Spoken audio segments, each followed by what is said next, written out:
Hello, ito na yung continue na from Baguio. We're going to Pampanga para makuha yung lisensya ni Bert. Ito is nasa Baguio pa kami. Share ko lang pala.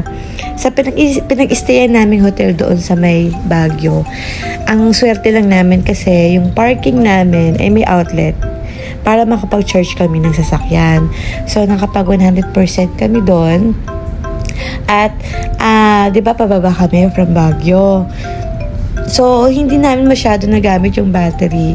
Nagamit man, konti lang kasi every pababa namin, tas every preno, nag-charge yung battery ng Seal 5. So, ang layo din ng narating ng battery niya. Kasi nga sabi ko nga sa inyo, kapag pababa is gamit na gamit yung charge. Nag-charge kusa kada preno ng sasakyan. Compare sa mga flat area. So, ito maulan na nga. Papunta kami Pampanga nito. And may nakita din kami dito na sports car yan. Ayun nga, yung sports car. Plano pang sana ni Bert na makipag-unahan. Kaya lang sabi ko, talo ka dyan. So, sinulyapan lang namin. Siyempre, ibang level ng sasakyan na to talaga. Hindi yan pwedeng ikumpara sa BYD. So, ito, pagkatapos namin makapunta dyan sa Pampanga, pagpunta namin dito, naisipan namin dumiretso sa Subic, which is ito sa Zambales, kasi wala naman masyadong attraction sa Pampanga, kaya nag-search kami kung saan merong malapit na pasyalan, which is dito sa Zambales, yung Inflatable Island. Ang problema naman dito sa Inflatable Island, wala silang parang pinaka-room kasi good for whole day lang doon. Kaya naghanap kami ng katabi lang niya na hotel kung saan namin pinag-stayan. So, sa pinag-stayan namin, may mga free breakfast na rin. At meron ding swimming pool dyan. Ayun, kung nakikita nyo nandun sa dulo, parang infinity pool, na makikita din yung dagat. So, nag-breakfast muna kami. And then, after niya, nag-inquire kami sa Inflatable Island since walking distance lang naman. Kaya, ayan. Noong time na to, nag-inquire pa lang kami at chinek namin yung area kung okay lang na, kung mag-avail ba kami ng whole day or half day. So, nag-decide na kami mag-whole day kasi nga, para masulit, kasi medyo pricey. Ang presyo nito, iba yung presyo na gagamitin yung Inflatable Island versus sa maliligo ka lang sa dagat. So, syempre, ano pang pinunta mo rito?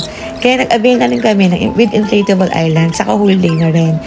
Tapos yun, pero bago yan, nag-swimming din kami ng saglit doon sa may hotel, which is ito yung room ng hotel doon, sa 2,000 per night.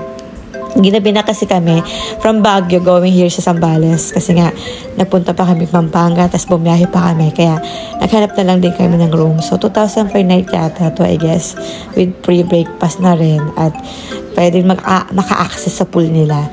Pero syempre hindi kami nagtagal dyan, puro lang din kami dito sa Inflatable Island nag-bonding. So konti pa lang tao nito kasi parang maulan to maulan yung araw na tong June, kaya hindi ganun katao. Pero bandang hapon, may mga dumating na rin ng mga nagti-team building. So, ayan, medyo malamig yung pool nito kasi nga maulan, saka parang hindi kalinawan yung water. Hindi rin siya white sand, no? Kaya, ayan. So, nag-enjoy naman si Yuna at masaya kasi nga konti pala yung tao.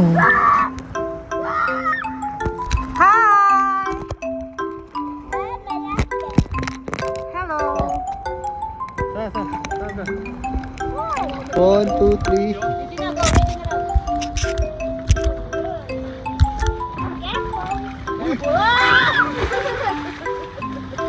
Sabi, wag ka dalawa doon. So, ito na yung turn ko na akala ko napakadali gawin. Pero no, it's not for kids talaga to. So, talaga dapat malalaki at hustler yung mag-try nito kasi aabutin ka talaga ng laglag katulad na nangyari sa akin. Ang dami kong sugat na natabo nito at napakalalim pala nito. Wala akong makapang sand.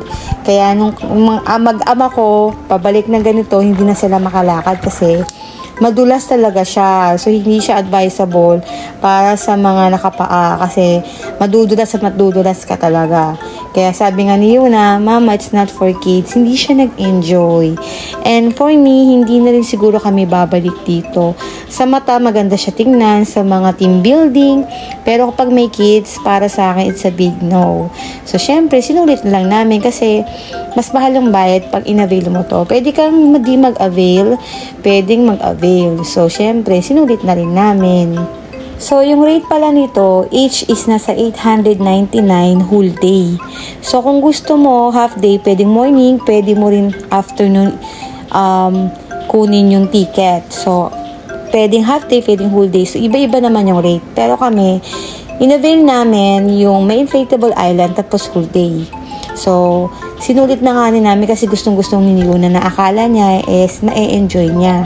So, ngayon, inuna namin itong gawin bago kami mag-swimming. Kasi nga, sabi, mamaya daw is super init na at madami na raw tao. Kaya, inuna namin to. So, marami itong leveling. So, from madali hanggang maging mahirap. So, hanggang level middle lang kami. Hindi na namin tinuloy-tuloy doon sa pinaka-hardest part. Kasi nga, parang si Yuna is gusto na mag-swimming na lang. Ayaw na daw niya dyan. So, ito, pabalik na kami since napuntahan namin yung pinakadulo niya. Kaya ito, gapang-gapang na lang ginawa nila. Kasi nga, mas mabilis pag ginapang na lang para sa paglakad-lakad. So, yung kaming ni Bert at ako is kaya naman, basta dahan-dahan. Pero si Yuna, hindi niya talaga kaya maglakad kasi nadudula siya. So, after namin doon sa inflatable, dito naman gusto ni Yuna mag-try kasi meron din silang swimming pool. So, ito yung pinaka-area niya after doon sa may front beach. So, meron ditong mga cottage. Iba rin to sa rate is meron ditong mga bayad. Iba-iba din yung rate ng mga cottage dito.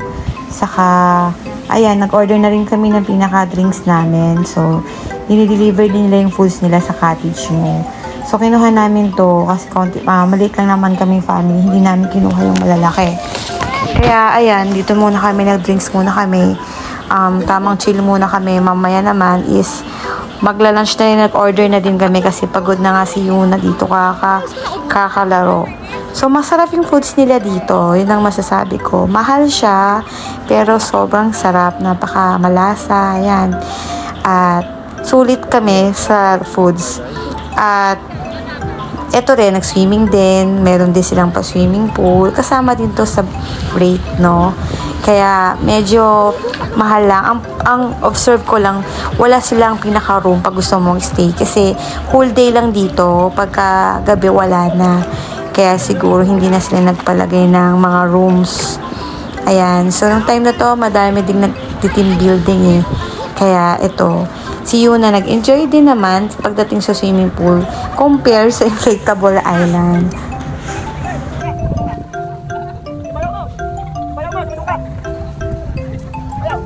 So, ito na nga, hapon na at time for uwian na. So, bago yun, nag-emote-emote muna kami ni Yuna dito.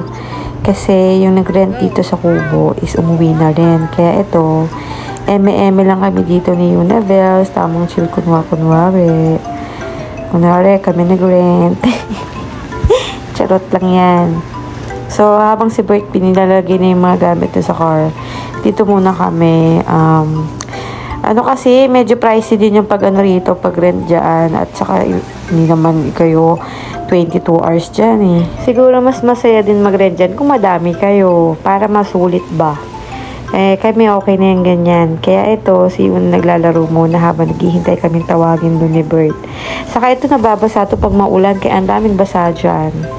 So ayun, kalmado naman yung dagat, hindi naman siya gano'n kalakas or kalakas yung wave niya. And ito, at pauwi na rin kami, tapos na ang bakasyon namin at nag-iisip na naman kami kung ano yung next namin pupuntahan. Kumbaga sinusulit namin si BYD. So, ayun, actually, share ko din na first time ko makapunta ng Subic, Zambales in my whole life.